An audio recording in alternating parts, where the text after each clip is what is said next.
Bonjour à tous, c'est Daniel, pasteur de l'Église biblique baptiste de Charleville-Mézières. Merci de regarder cette vidéo aujourd'hui.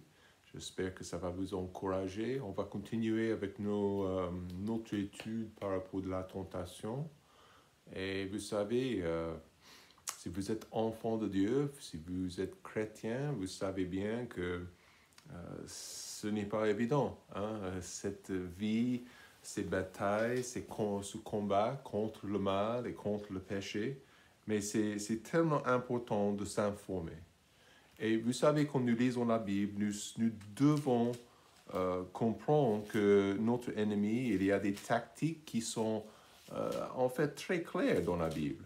Donc, ce qu'on va faire, on va démarrer ce matin. Le titre du message, c'est « La science de la tentation ». La science de la tentation. Et on verra bien, on va démarrer avec le verset clé. On va examiner la tentation de Jésus encore une fois, mais on va voir, premièrement, dans l'épître d'1 Jean chapitre 2, verset 16.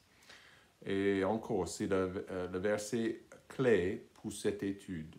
1 Jean 2, verset 16, la Bible dit « Car tout ce qui est dans le monde, la convoitise de la chair, la convoitise des yeux et l'orgueil de la vie ne vient point de Dieu, mais du monde. » On a trois choses là. La convoitise de la chair, la convoitise des yeux et l'orgueil de la vie. OK? Gardez peut-être votre place là en 1 Jean et trouvez encore avec moi Matthieu chapitre 4 et on va voir ces choses en action avec notre ennemi. Matthieu chapitre 4. Alors Jésus fut emmené par l'Esprit dans le désert pour être tenté par le diable. Et après qu'il eut jeûné 40 jours, 40 nuits, il eut faim. Et s'étant approché de lui, le tentateur lui dit, « Si tu es le Fils de Dieu, dis que ces pierres deviennent des pains. » Mais Jésus répondit, « Il est écrit, l'homme ne vivra pas de pain seulement, mais de toute parole qui sort de la bouche de Dieu. » Alors le diable le mena dans la ville sainte et le mit sur le haut du temple, et il lui dit, « Si tu es le Fils de Dieu, jette-toi en bas, car il est écrit qu'il ordonnera à ses anges d'avoir soin de toi, et ils te porteront dans leurs mains, de peur que tu ne heurtes ton pied contre quelque pierre. » Jésus lui dit, « Il est aussi écrit, tu ne tenteras point le Seigneur ton Dieu. » Le diable le mena encore sur une montagne fort haute, et lui montra tous les royaumes du monde et leur gloire. Et lui dit, « Je te donnerai toutes ces choses si tu prosternant, tu m'adores. » Alors Jésus lui dit, « Arrière Satan, car il est écrit, tu adoreras le Seigneur ton Dieu et tu le serviras lui seul. » Alors le diable le laissa, et voici des anges vinrent et le servirent. Prions. Père, merci franchement, pour la précision de ta parole. Et ça nous explique bien les tactiques de notre ennemi, le fait qu'il est évidemment actif, il est précis avec ses tentations et ses attaques. Mais on peut comprendre bien sûr ses tactiques. On peut comprendre la recette de la tentation. Et je te demande de nous aider de mettre ces choses en pratique et grâce à la précision de ta parole, grâce à ta vérité, nous pouvons gagner contre le mal et contre le péché. Donc, je prie toutes ces choses au nom de Jésus-Christ. Amen. 1578, c'était la naissance d'un homme qui s'appelait William Harvey. Donc, William Harvey, il est né en Angleterre. Il est devenu un médecin anglais très célèbre. Il a fait ses études, si je ne me trompe pas, à Londres. Mais en fait, il a fait une découverte qui a beaucoup aidé l'humanité. Donc, ce que ce médecin a découvert, on lui attribue la découverte et la démonstration de la circulation sanguine générale. Vous savez comme moi, presque partout, on sait bien que le sang est très, très important.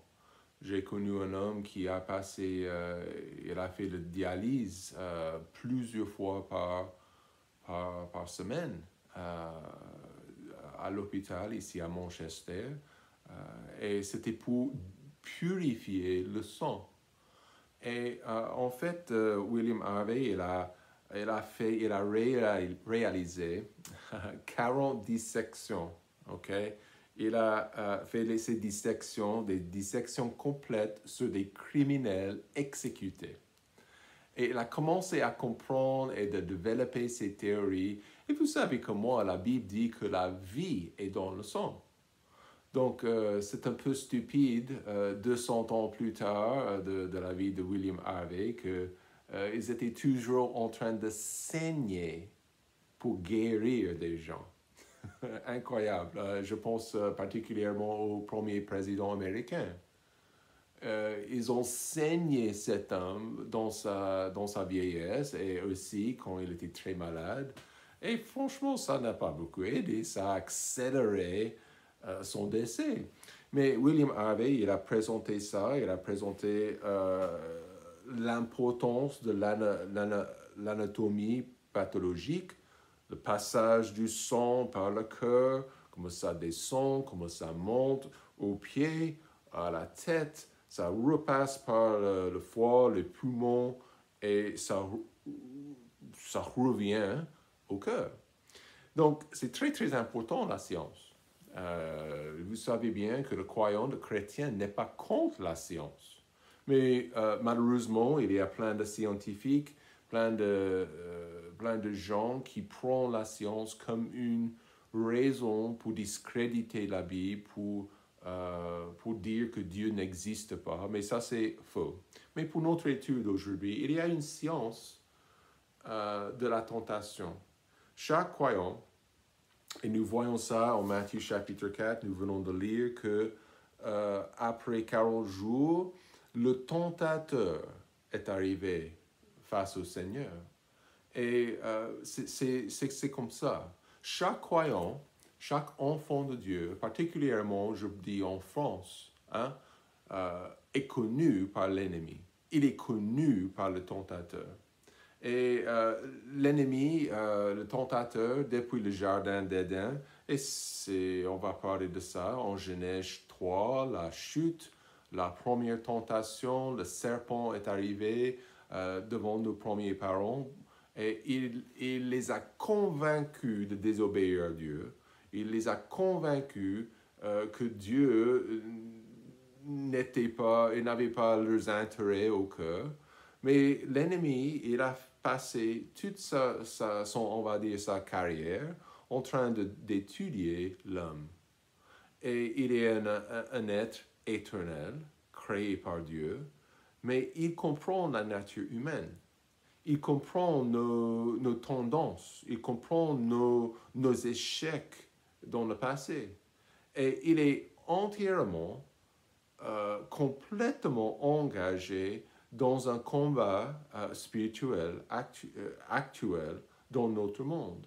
Et il cible le croyant. Il cible l'enfant de Dieu. Il est en train de vous séparer, de chercher de vous séparer de la bénédiction de Dieu, du meilleur que Dieu a pour vous. Il est en train de vous séparer de votre communion avec Dieu. Il ne veut pas que vous soyez, une réussite dans cette vie pour la cause de Christ et pour le royaume à venir, pour le Seigneur. Donc la clé, c'est de nous séduire. Ça, c'est son but. Ça, c'est son objectif. Il veut nous séduire par n'importe quel moyen qui est possible. Et nous voyons la tentation maintenant. Qu'est-ce qu'il fait pour nous divertir? Qu'est-ce qu'il fait pour nous tromper ou pour nous... nous distraire de notre chemin pour le Seigneur. Il a ses tactiques, il a cette science, il connaît nos tendances, il connaît nos faiblesses, mais il nous connaît aussi. Il voit nos luttes quotidiennement et encore une fois, c'est très important de comprendre, il y a un vrai combat spirituel et nous avons besoin de marcher avec Dieu quotidiennement. Il faut marcher avec le Seigneur pour avoir sa protection, ses défenses. Il faut lire la parole de Dieu. Il faut être bien informé par rapport à ce que Satan fait. Mais certainement, dans notre texte, en Matthieu chapitre 4, Satan était en train de surveiller Jésus. N'est-ce pas? Il n'est pas arrivé juste par hasard. Il est arrivé après 40 jours d'études, 40 jours de surveillance. Et Jésus, pendant ces 40 jours de jeûne, Satan l'avait ciblé, l'avait préparé ses tentations. Il avait envie de le détourner de quoi? De sa mission, bien sûr, et de la croix. Donc cette confrontation avec Jésus était très directe et très personnelle. Donc, dans son réseau diabolique, Satan, il est en communication avec ses démons, avec ses méchants, et en fait, il va toujours vous tenter et me tenter avec les mêmes tactiques, avec la même, on va dire, science. Et chaque péché qui existe dans le monde, le vol, le mensonge, les pensées immorales, les actes immoraux.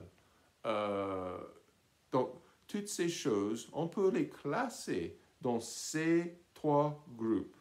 Donc, voyez avec moi, et c'est important encore de comprendre les tactiques de notre ennemi. OK?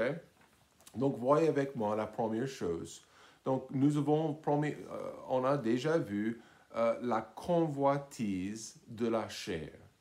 Donc, la convoitise, Jean, il a noté ça, que c'est quelque chose, une des plus grandes valeurs du monde. Donc, voyez avec moi ce que la première tentation de Christ, la première chose. Et s'étant approché de lui, le tentateur lui dit, si tu es le Fils de Dieu, dis que ces pierres deviennent des pains. Pourquoi des pains? Parce qu'il avait faim, bien sûr.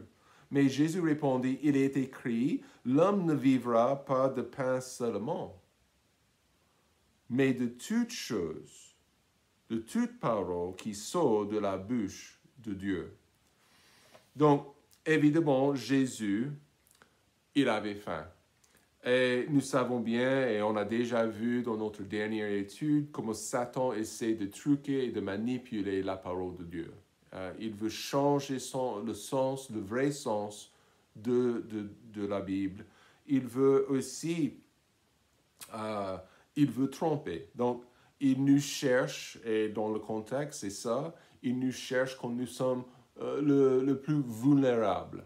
OK? Donc, ça, c'est important de comprendre aussi. Mais la convoitise de la chair, qu'est-ce que c'est? En gros, ça désigne les désirs pervers et ignobles du cœur méchant, la chair. OK? Ça fait allusion, et c'est un peu partout dans le Nouveau Testament, vous voyez ça bien en Romains, dans les épîtres de Paul, il a parlé de la chair. Et c'est notre ancienne nature. Donc, au moment de notre salut, avant notre salut, la seule chose que nous avons, c'est la chair. C'est notre ancienne nature, notre ancienne tendance de faire le mal. Et ça, c'est la seule chose que nous pouvons faire. Donc, si quelqu'un n'est pas 100% certain qu'il a la vie éternelle, il n'est pas sauvé.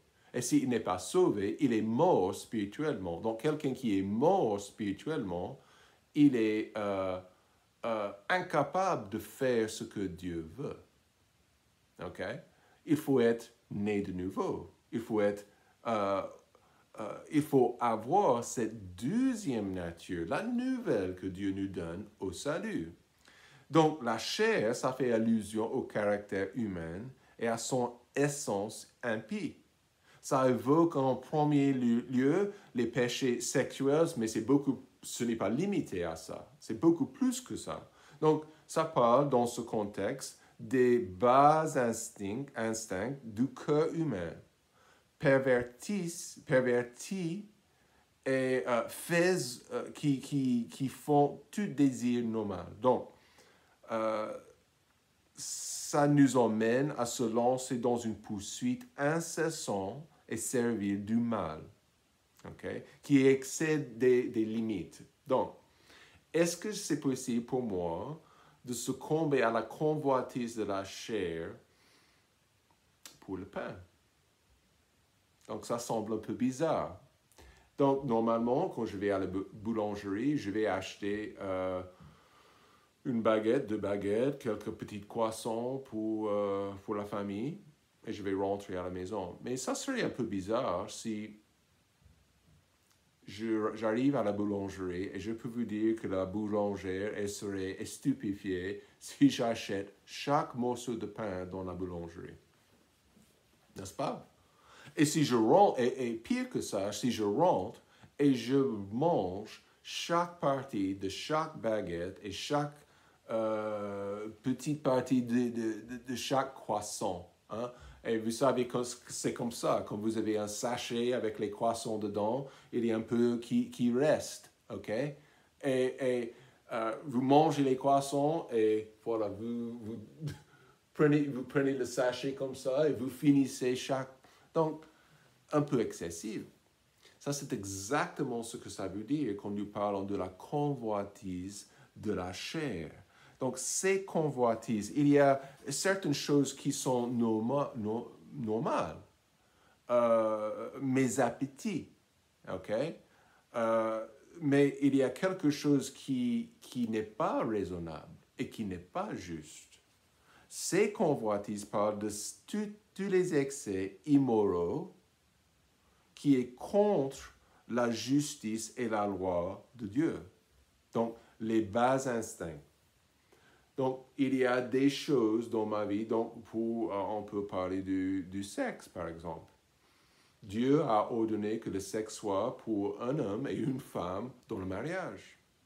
Et on voit particulièrement dans notre société et également dans la Bible, quand ça déborde les limites, la fornication, l'immoralité, l'homosexualité, plein de ces choses qui sont contraires à ce que Dieu veut. Et c'est à ce moment-là quand Satan et la tentation fait appel à notre convoitise, à notre chair, à la convoitise de la chair. Je vois quelque chose que je veux et ça me plaît, donc je vais le prendre. Cette tactique est exactement la même chose dans le jardin. Satan, il était face à Ève et il a dit, Ève a dit, nous mangeons du fruit des arbres du jardin. Et Satan lui dit, et quand au fruit de l'arbre qui est au milieu du jardin, Dieu a dit, vous n'en mangerez point, vous n'y toucherez point. Alors le serpent dit, vous ne mourrez nullement. Mais à la fin, donc il a tenté Ève de la même manière, la chair. Et on va voir les autres deux. Mais à la fin, qu'est-ce qu'elle a dit? Et la femme vit que le fruit de l'arbre était bon à quoi? Manger. La convoitise de la chair. Donc, c'est complètement normal de manger. C'est donc complètement normal de faire les choses comme ça. Mais attention, quand je commence à douter les soins de Dieu, et c'était comme ça pour Christ. Donc, en fait, si tu es le Fils de Dieu, dis que ces pierres deviennent des pains. Donc, Jésus répondit, il est écrit, l'homme ne vivra pas de pain seulement. Il y a des choses plus importantes, et c'est le spirituel. Ma fidélité à Dieu.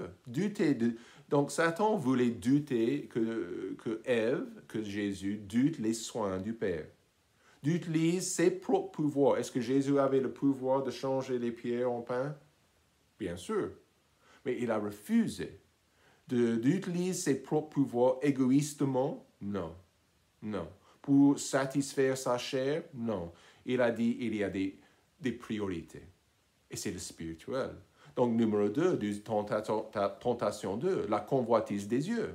Les yeux sont importants, mais le péché... Donc, vous voyez, on va lire le verset. Deuxième tentation, si, il a dit, sur le haut du temple, verset 5, si tu es le Fils de Dieu, Satan savait qu'il était Fils de Dieu, jette-toi en bas. Car il est écrit, il ordonnera à ses anges d'avoir soin de toi. Et ils te porteront dans leurs mains de peur que tu ne heurtes ton pied contre quelque pierre. Jésus lui dit, il était aussi écrit, tu ne tenteras point le Seigneur ton Dieu. La convoitise des yeux. Les yeux sont importants, n'est-ce pas? Ça nous aide à comprendre, de voir les pièges. Mais nous voyons ici le péché. Ça peut pervertir l'usage de la vue et plonge les gens dans l'insatisfaction. Donc, je vois, messieurs, un voisin avec une BMW. On voit une personne avec quelque chose, un appartement qui est, bon, c'est une meilleure situation que la mienne. On voit les gens avec des luxes, ou on voit les gens avec plus d'argent, un meilleur boulot. Et on se dit... on tombe dans l'insatisfaction. On n'est pas content. La convoitise des yeux. Et des fois, ça devient une idole. Le fait que je n'ai pas, et elle a, et je convoite ce qu'elle a.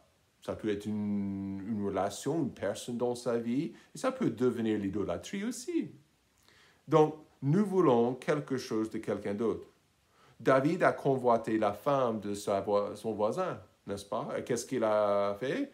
Il s'est couché avec elle et il a expérimenté la misère à cause de son péché, à cause de son immoralité. Donc, Ève a convoité le fruit défendu. J'ai déjà lu convoitise de la chair, mais elle vit que le fruit était bon à manger et qu'il était agréable à la vue. Genèse 3:6. C'est ça, les mêmes tactiques. Il a employé Satan, ces choses avec Ève et aussi avec Jésus, et il fait exactement la même chose avec nous. Il veut que je sois insatisfait avec la vie que Dieu me donne. Il veut... donc, Matthieu chapitre 4, c'est très, très, très clair. Donc, le Seigneur, il nous protège, le Seigneur nous aide. Et voilà, Matthieu 4, versets 5 et 6, de le mettre sur le haut du temple. Jette-toi, il a dit. Oh là là, pourquoi? Ça, c'est quelque chose de ridicule. Il était en train de dire, éprouve la protection du Père. Oui, mais c'était stupide. C'était stupide. En fait, il fait la même chose avec nous.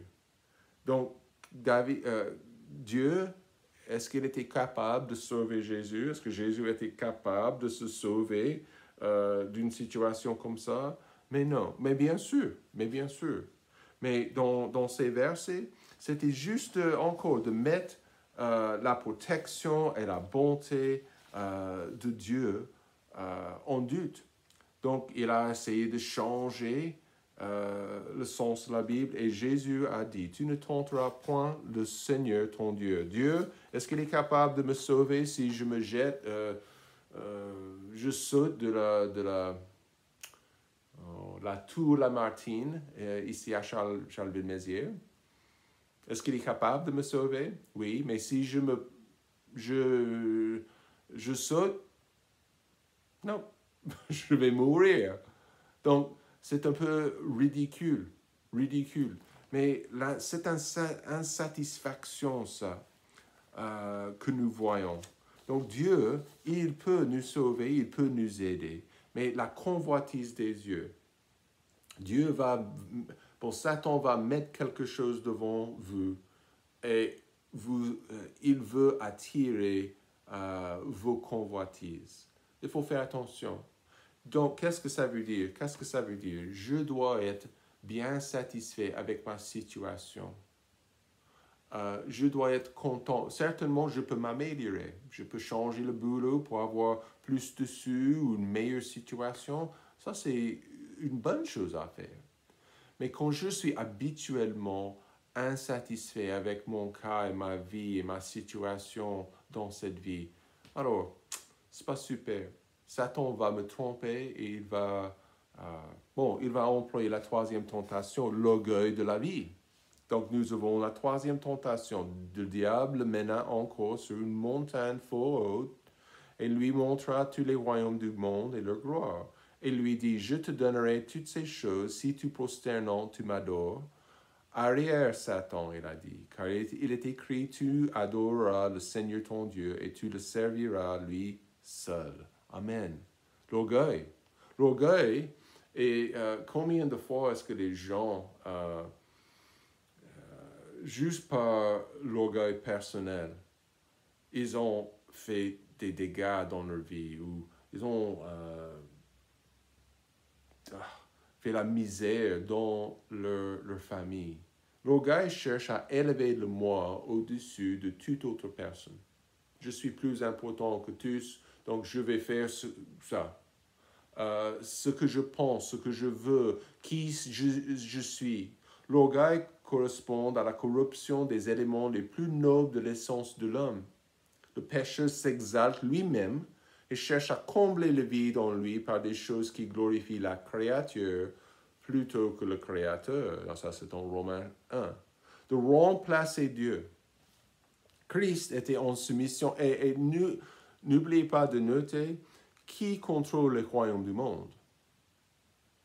Le système du monde. Système anti-Dieu, anti-Christ, anti-Bible. C'est Satan qui contrôle cette gloire qui est vraiment attirant par le français typique. C'est Satan. Et c'est important de comprendre comment il attire et comment il tente. Christ était en soumission à la volonté du Père. Satan voulait le détourner de la voie de son Père pour celle de Satan, on va dire. Hein? Donc Satan, il a offert les royaumes du monde, la gloire du monde. Et seule chose, il faut m'adorer. Satan est en train d'offrir la même chose aux gens aujourd'hui. Donc, c'est important, il fait la même chose avec... Qu'est-ce qu'il a fait avec Ève? La femme vit que le fruit de l'arbre était bon à manger, qu'il était agréable à la vue, et que l'arbre était désirable pour quoi? Devenir intelligent. L'orgueil de la vie. Je suis plus intelligent que vous. Je suis plus diplômé que vous. Je suis... Oh, non, non. Ce n'est pas la position d'un enfant de Dieu. Nous sommes serviteurs. Nous sommes comme notre Seigneur fidèle. Nous sommes fidèles et nous sommes là pour des autres. C'est ce que Dieu veut.